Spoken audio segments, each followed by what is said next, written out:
Barrister Gauhar ने बानी PTI से जेल में मुलाकात के लिए दरखास्त इस्लामाबाद हाई कोर्ट में दायर कर दी। कहते हैं सेनेट इलेक्शन से मुतालिक पार्टी कायद से मुशावरत बहुत ज़रूरी है। अदलिया से बहुत उम्मीदें हैं, तवक्को है हमें इंसाफ मिलेगा। नेशनल असम्बली और प्रोविंशियल असम्बली की जनरल इलेक्शन हो रहे थे तो कंसल्टेशन में लेके गया था खान साहब से कंसल्टेशन के लिए। लास्ट टाइम हाई कोर्ट ने हमें इजाज़त दे दी थी। इस मरतबा भी सेनेट के इलेक्शन हो रहे हैं तो हमने दरख्वास्त दी है कि इसके लिए भी हमें इजाज़त दी जाए ताकि वो डॉक्यूमेंट्स हम साथ ले जाए और अंदर जाने की इजाज़त हो, क्योंकि ये थोड़ी सी मुश्किल आ रही थी। सैफर केस और तोशाखाना केस के समात हैं, तो आपकी क्या तवक्कुआत हैं और खान साहब इससे पहले बाहर आ रहे हैं? उम्मीद तो है इंशाअल्लाह ताला, हमेशा से अदलिया से बड़ी तवक्कुआत हमारी अदलिया ही है, बाकी किसी तरफ तो देख नहीं सकते।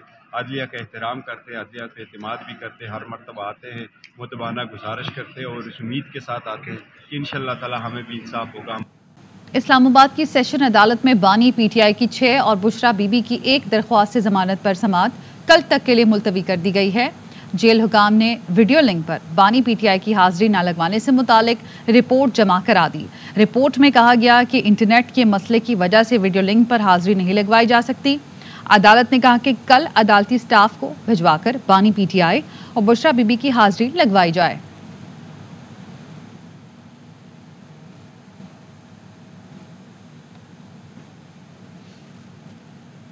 माह फरवरी में कराची में 138 गाड़ियां चोरी हुई हैं, 33 छीनी गई, 916 बाइक्स छीनी गई, 4221 बाइक्स चोरी हुई हैं। CPLC ने आदाद-ओ-शुमार जारी कर दिए हैं। CPLC का ये कहना है कि पुलिस सिर्फ 29 गाड़ियां और 181 बाइक्स रिकवर करा सकी है।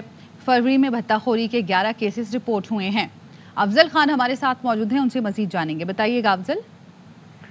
देखिए, जो रवां साल है उसके 71 दिनों के दौरान कराची के मुख्तलिफ इलाकों में डकैती मुज़ाहमत पर 38 अफराद अपनी ज़िंदगी से महरूम हो चुके हैं, जबकि सिर्फ फरवरी की अगर बात की जाए तो CPLC ने जो आदाद शुमार जारी किए हैं ये बहुत ज़्यादा इसमें तशवीश पाई जाती है, क्योंकि फरवरी के महीने में 33 गाड़ियां छीनी गई, जबकि 133 गाड़ियां चोरी हुई। इसी तरह मोटरसाइकिलों की अगर बात की जाए तो 4221 मोटरसाइकिल कराची के मुख्तलिफ इलाकों से चोरी हुई। 181 जो मोटरसाइकिलें हैं वो जो है वो पुलिस जो है वो अब तक बरामद नहीं कर पाई है।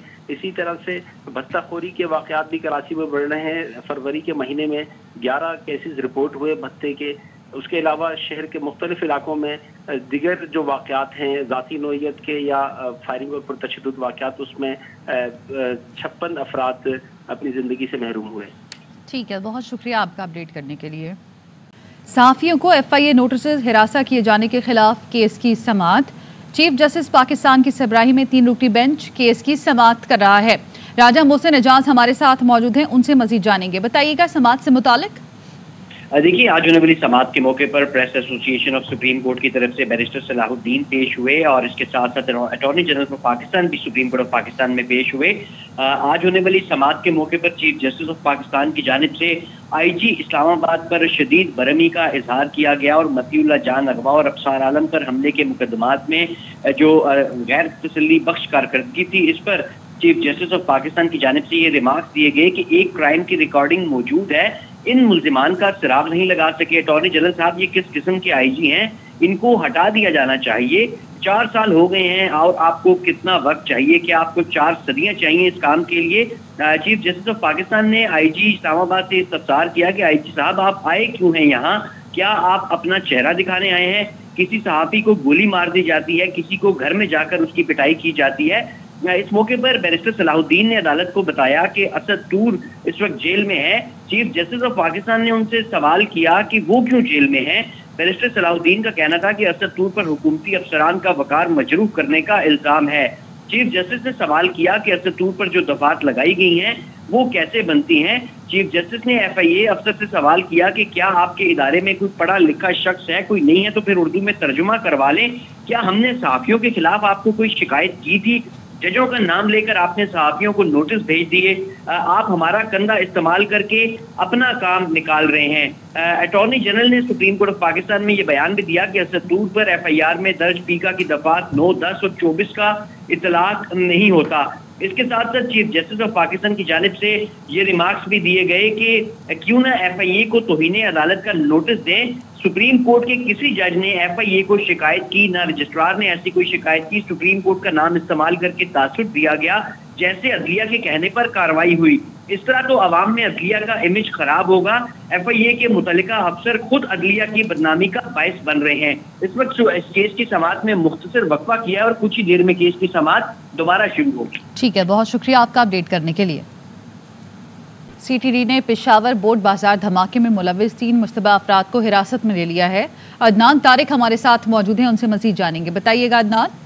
जी बिल्कुल, गुज़श्ता रोज होने वाले बोट बाजार धमाके में जो है अहम पेशरफ जो है वो की गई है। काउंटर टेररिज्म डिपार्टमेंट और पुलिस की टीमों ने रात गए तक पेशावर के मुख्तलिफ इलाकों में जो है वो ऑपरेशन मुकम्मल किए। एक अहम मुश्तबा शख्स को जो है वो भी हिरासत में लिया गया, जबकि मजमूई तौर पर 4 अफराद को हिरासत में लिया गया। जो जख्मी दहशतगर्द था उसको होश आ गया, जिसका बयान आज काउंटर टेररिज्म डिपार्टमेंट जो है वो रिकॉर्ड करेगा। साथ आपको बताता चलूँ कि सहूलतकारों की CCTV की फुटेज जो है मुख्तलिफ मकामात से कानून नाफिज करने वाले जैव हुकूमत से मिलने वाले मोबाइल फोन और मोटरसाइकिल की तफ्तीशी टीम को ना हो सकी। ठीक है, बहुत शुक्रिया आपका अपडेट करने के लिए। नॉर्थ कराची पार हाउस के करीब डंपर की टक्कर से खातून समेत 2 अफराद जाँ बाग हो गए। मुश्तिल अफराद ने डंपर को आग लगा दी। नज़ीर शाह आगा कीजिए। बिल्कुल, देखिए नॉर्थ कराची में ट्रैफिक हादसा हुआ है जहां डंपर ने मोटरसाइकिल सवार खातून और मर्द को टायर उतले कुचल दिया और वो मौके पर ही दम तोड़ गए, जिसके बाद मुश्तल अफराद ने डंपर को आग लगा दी। रेंजर्स और पुलिस की भारी नफरी वहां पहुंच गई है और शहर कायद में सिर्फ 4 घंटे के दौरान 4 हादसा हुए, जिसमें 6 अफराद जाबाग हो चुके हैं, जिसमें पहला हादसा सुबह 8:30 बजे काला पुल और उसके बाद फिर दीगर ये हादसा हुए हैं और इस हवाले से मजीद तहकीकात जारी है। जी बहुत शुक्रिया नज़ीर। सेनेट के ज़िमनी इलेक्शन RO जफर इकबाल ने उम्मीदवारों का फॉर्म 54 जारी कर दिया है।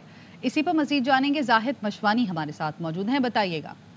इस्लामाबाद की ये जनरल नशिस्त है और 14 मार्च को इस पर ज़िमनी इलेक्शन होंगे। सेनेट के हवाले से जो रिटर्निंग ऑफिसर जफर इकबाल हैं और उन्हें फॉर्म 45 पर उम्मीदवारों की लिस्ट जारी कर दी है और 2 उम्मीदवारों का आमना सामना है। सुन्नी इत्तेहाद कौंसिल के इलियास मेहरबान और पाकिस्तान पीपल्स पार्टी के यूसुफ रजा गिलानी के दरमियान ये मुकाबला होगा और इस शेड्यूल के मुताबिक पोलिंग सुबह 9 बजे से शाम 4 बजे तक जारी रहेगी और जिसके बाद इसके नतीजे सामने आ सकेंगे। जी ठीक है, बहुत शुक्रिया आपका अपडेट करने के लिए। सदर मुमलिकत आसिफ अली जरदारी को ऐवान सदर में गार्ड ऑफ ऑनर पेश करने की तकरीब। मुसल्लह अफवाज के दस्तों की जानिब से सदर मुमलिकत को गार्ड ऑफ ऑनर पेश किया गया। सदर मुमलिकत आसिफ जरदारी ने गार्ड ऑफ ऑनर का मुआयना किया। गार्ड ऑफ ऑनर की तकरीब में बिलावल भुट्टो, आसफा भुट्टो और बख्तावर भुट्टो भी शरीक हुए।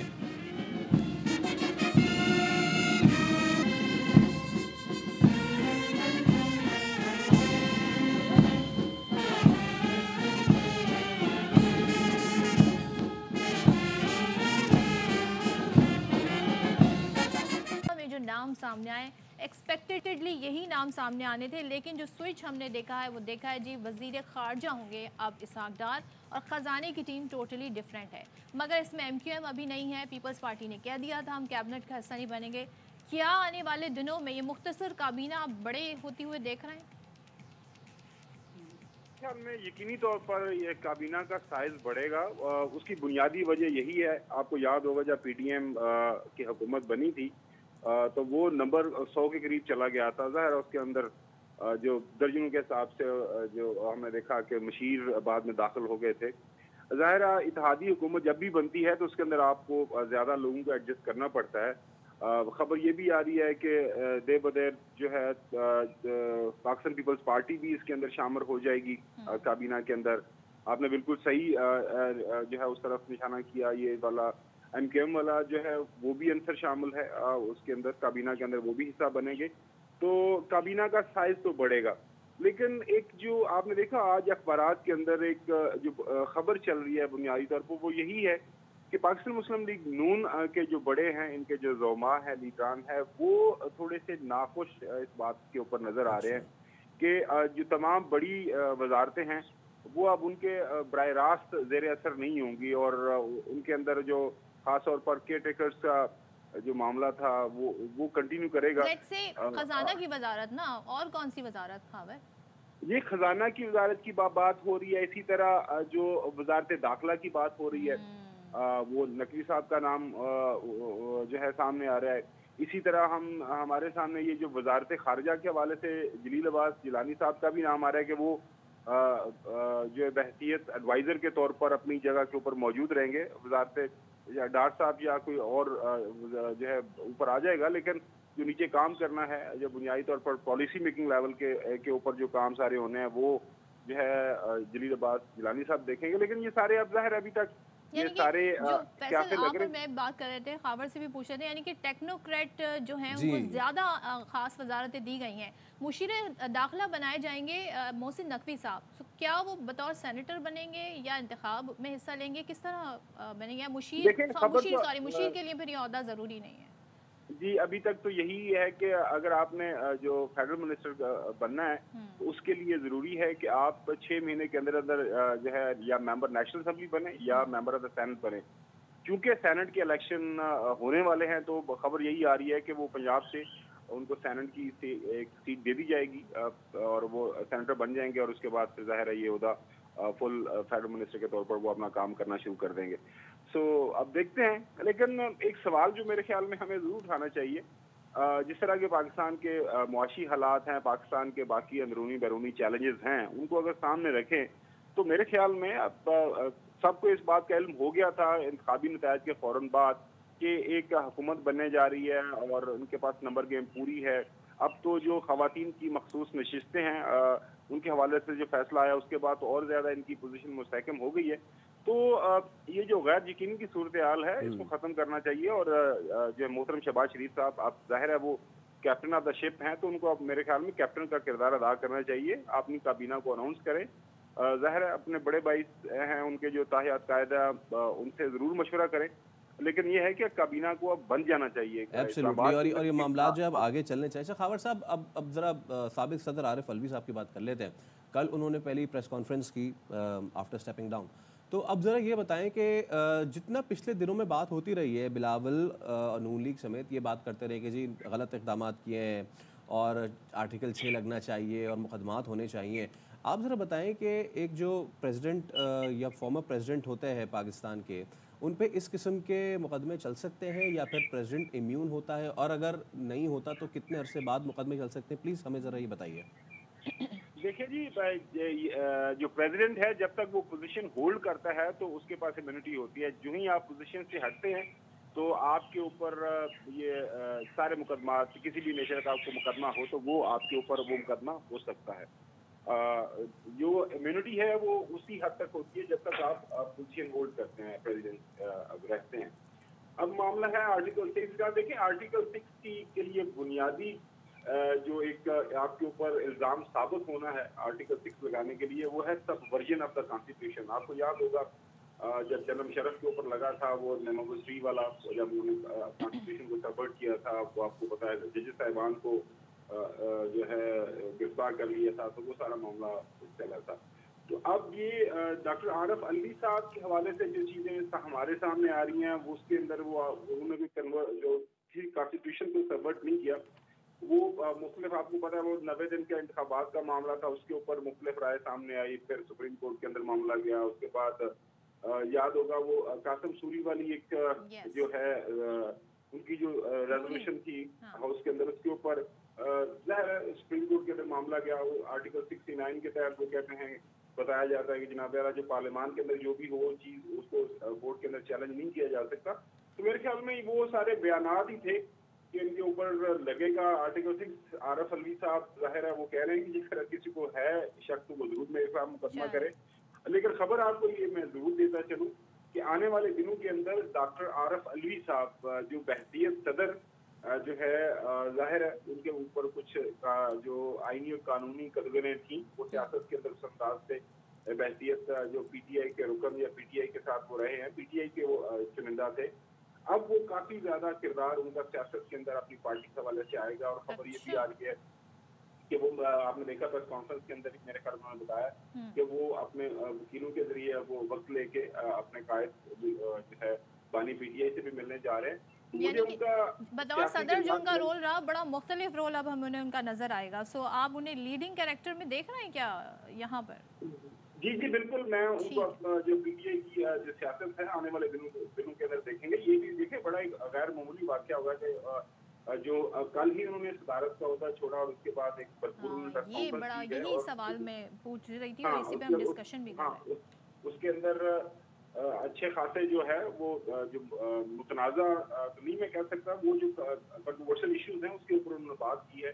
अब देखिए, मैं रोजाना आपके साथ तो बात करता हूँ तो मुझे पता होता है कि आपने क्या सवाल करना है, तो मैं आपके सवाल से पहले ही जो है ना उसका जवाब मेरे ज़हन में होता है। तो ये मेरे ख्याल में ये आने वाले दिनों के अंदर ये भरपूर अंदाज से सियासत भी करेंगे। और जिस तरह उन्होंने बताया कि जी बहुत सारी मेरी मुलाकातें ऑन द रेकॉर्ड थी और ऑफ द रेकॉर्ड जो मीटिंग हुई उसके हवाले से भी बताएंगे वो। फिर हम आने वाले वक्तों में आपसे मजीद खबरें लेते रहेंगे। खबर, thank you so much, thank you for joining us. चाकी में बरसाती रेले में फंसने वाले शख्स को मकामी नौजवानों ने बचा लिया।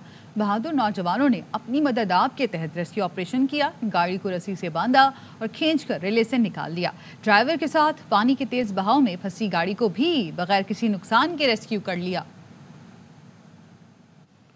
चाकी में बरसाती रेले में फंसने वाले शख्स को मकामी नौजवानों ने बचा लिया। बहादुर नौजवानों ने अपनी मदद आप के तहत रेस्क्यू ऑपरेशन किया, गाड़ी को रस्सी से बांधा और खींचकर रेले से निकाल लिया। ड्राइवर के साथ पानी के तेज बहाव में फंसी गाड़ी को भी बगैर किसी नुकसान के रेस्क्यू कर लिया। तो मुल्क भर में रमज़ानुल मुबारक से पहले ही महंगाई ने अवाम की कमर तोड़ दी है। फल सब्जियों की कीमतें आसमान से बातें कर रही हैं, गोश्त की कीमतें भी काबू से बाहर हो गई हैं। मुख्तलिफ शहरों में अवाम किन मुश्किलात का शिकार है, जानेंगे अपने नुमाइंदगान से। कराची से अनवर खान हमारे साथ मौजूद है, लाहौर से सिद्रा गयास हैं और पेशावर से शहजाद महमूद हमारे साथ मौजूद हैं। अनवर, पहले आपकी जानिब बढ़ते हैं, कराची की सूरत हाल से हमें आगाह कीजिएगा। रेट लिस्ट क्या देख रहे हैं, क्या सूरत हाल है बाजारों में?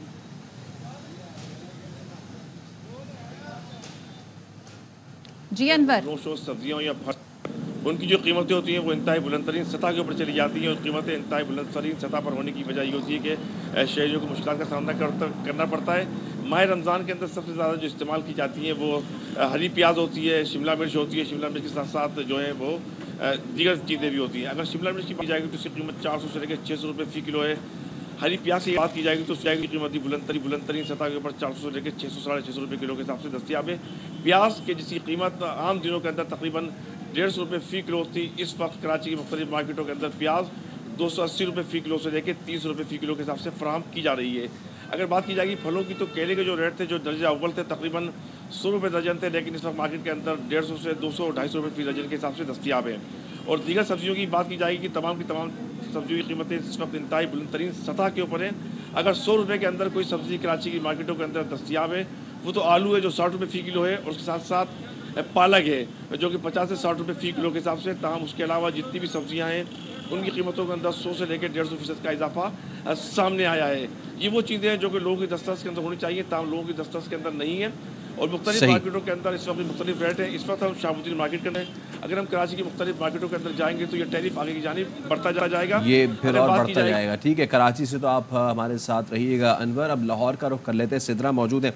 सिद्रा, लाहौर में इस बार काफ़ी फोकस है, ख़ासतौर पर वज़ीर आला पंजाब मरियम नवाज़ ने भी कहा है कि प्राइस रेगुलेशन जो है उस पर नज़र रखी जाएगी। आप इस वक्त ऑन ग्राउंड मौजूद हैं, आपने क्या सूरत हाल देखी अब तक मार्केट में प्राइसेस की? जी बिल्कुल, लाहौर में इस वक्त मैं मौजूद हूँ और इस वक्त जिस जगह पे मैं मौजूद हूँ ये मुगलपुरा की सब्ज़ी मार्केट है और यहाँ पर फ्रूट मार्केट भी साथ साथ ही है। लेकिन अगर चीज़ों के नरखों की बात की जाए तो वो आसमान से बातें करती दिखाई दे रही हैं। हफ्ता 10 दिन पहले जो चीज़ें 100 से 150 रुपये में दस्तयाब थीं, अब उनकी कीमत बढ़कर 300 और बहुत सारी चीज़ों की कीमतें जो हैं वो 300 से भी ज़्यादा तजावुज़ कर चुकी हैं। जो बुनियादी ज़रूरी अशिया हैं जो हर घर की ज़रूरत है, चाहे वो गरीब हो या अमीर हो, प्याज, टमाटर, अदरक, लहसुन, जो कि हर घर की बुनियादी ज़रूरत है। प्याज की कीमत की अगर बात की जाए जो हफ्ता 10 दिन पहले तकरीबन 180 से 150 के दरमियान में मिल रहा था, अब उसकी कीमत बढ़कर 250 और बहुत सारी जगहों पर 300 रुपये में भी दस्तयाब है। फ़ी किलो में ये प्याज जो है वो फ़रोख्त किया जा रहा है। इसी तरह अगर टमाटर की कीमत देख लें जो कि 80 से 100 रुपये फ़ी किलो में दस्तयाब थे, अब उनकी कीमत बढ़कर 200 रुपये तक जा पहुँची है। मशरूबात का इस्तेमाल जो है वो हर घर का लाजमी जो सही। तो लाहौर की सूरत हाल है, रुख कर लेते हैं अब पेशावर का। बताइएगा पेशावर की क्या सूरत हाल है इस वक्त और वहाँ पर आप क्या रेट देख रहे हैं शहजाद? कि मुल्क के दीगर हिस्सों की तरह खैबर पख्तूनख्वा में भी शेख खुर्दनोश की कीमतें बदस्तूर आसमान से बातें कर रही है। अगरचे रमज़ान की आमद है, ताहम इसके साथ जो कीमतें हैं वो बदस्तूर ज़ायद देखने को मिल रही है।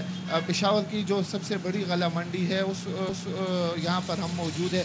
अगर हम चीनी की जो 50 किलोग्राम बोरी की बात करें तो उसकी कीमत 7,000 रुपये मुकामी मार्केट में है। इसी तरह अगर हम घी के 5 किलो पैकेट की बात करें तो उसकी कीमत 2,000 रुपये है। आटे की अगर हम बात करें तो आटे का जो 20 किलो का थैला है उसकी कीमत सुरख आटा जो है वो 2,800 रुपये किलो है, जबकि सफ़ेद तो फिर बहुत ही ज़्यादा है। ये सूरत हाल जो बड़ी कमोडिटीज़ है उसकी है। अगर हम सब्जियों की बात करें तो जो सफ़ेद प्याज है उसकी कीमत मुकामी मार्केट में फ़ी किलो 300 रुपये बताई जा रही है, और उससे ज़ायद जो सुरख रंग का प्याज है उसकी कीमत तो 400 रुपये बताई जा रही है। जो बुनियादी तौर पर इंतज़ामिया की जानिब से, हुकूमत की जानिब से जो कीमतें मुकर्रर की गई हैं वो पहले ही से इतनी ज़्यादा है कि जो मज़दूर तबका है वो उसे अफोर्ड नहीं कर सकता।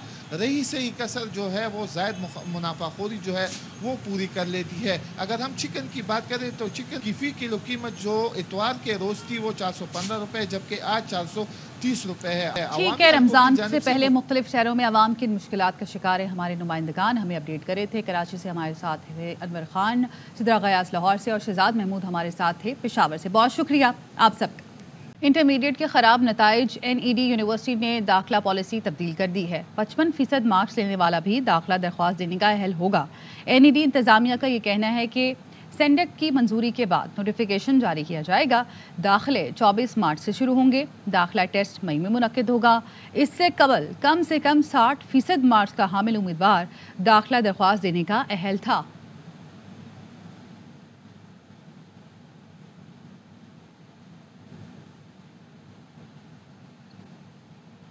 इंटरमीडिएट के ख़राब नताइज, NED यूनिवर्सिटी ने दाखिला पॉलिसी तब्दील कर दी है। 55% मार्क्स लेने वाला भी दाखिला दरख्वास्त देने का अहल होगा। NED इंतज़ामिया का ये कहना है कि सेंडक की मंजूरी के बाद नोटिफिकेशन जारी किया जाएगा। दाखिले 24 मार्च से शुरू होंगे। दाखिला टेस्ट मई में मुनक्किद होगा। इससे कबल कम से कम 60% मार्क्स का हामिल उम्मीदवार दाखिला दरख्वास्त देने का अहल था।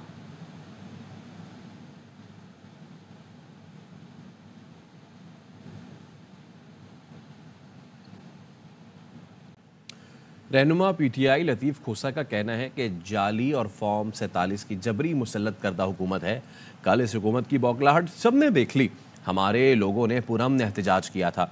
मुझे 6 घंटे तक बिठाए रखा। मैंने पूछा किसके हुक्म पर गिरफ्तार किया गया तो वो बताने से कासिर थे। तरीके से हमने एक एहतजाज चौक आउट किया जाली हुकूमत की।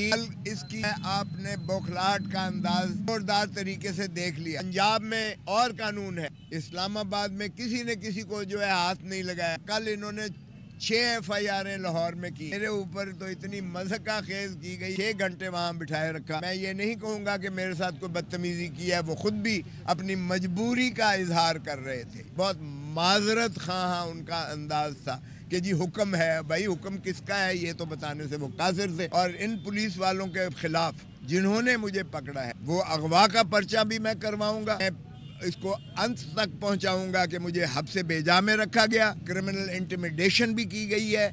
ये किसी के कहने पे करे या मजबूरी पे करे, ये कोई इसका जवाब नहीं है। तो बताए कि किस कहने पे किया है, क्यों फिर अपने ऊपर इल्ज़ाम लेता है पुलिस वाला। वज़ीर आला पंजाब के कौल व फ़ेल में खुला तज़ाद। मरियम नवाज़ ने वज़ीर आला मुंतखब होने के बाद जो कहा पंजाब में उसके बरक्स हो रहा है। मरियम नवाज़ ने कहा था कि मैं उनकी भी वज़ीर आला हूँ जिन्होंने मुझे वोट नहीं दिया, लेकिन पंजाब भर में PTI की कॉल पर एहतजाज में शरीक लोगों पर पंजाब पुलिस ने बदतरीन तशद्दुद किया। यहाँ तक कि बच्चों और ख़वातीन को भी नहीं बख्शा गया। मरियम नवाज़ को वोट ना देने वाले MPs को गिरफ्तार किया गया। सुन्नी इत्तेहाद काउंसिल के अरकान पंजाब असम्बली बैरिस्टर चौधरी तैयब राशिद, ओवैस उमर विर्क और सरदार सरफराज डोगर सकिया पुल से गिरफ्तार किए गए। मरियम नवाज़ ने पहली तकरीर में क्या कहा था, सुनिए। अपोजिशन मौजूद होती, मेरी तकरीर के दौरान शोर शराबा करती तो मुझे खुशी होती। मैं उनको ये मैसेज देना चाहती हूँ, मैं उन सब की भी वजीर आला हूँ जिन्होंने मुझे वोट दिया, और मैं उन सब की भी वजीर आला हूँ जिन्होंने मुझे वोट नहीं दिया। मैं अपोजिशन को ये मैसेज देना चाहती हूँ, मेरे दफ्तर के दरवाजे, दिल के दरवाजे, मेरे चेंबर के दरवाजे हर वक्त 24/7 उनके लिए भी उसी तरह खुलें जिस तरह मेरी जमात के कारकुन। मैं ये कहना चाहती हूँ जनाब स्पीकर कि मेरे दिल में किसी के लिए ना इंतकाम का कोई जज्बा है, ना बदले का कोई जज्बा है।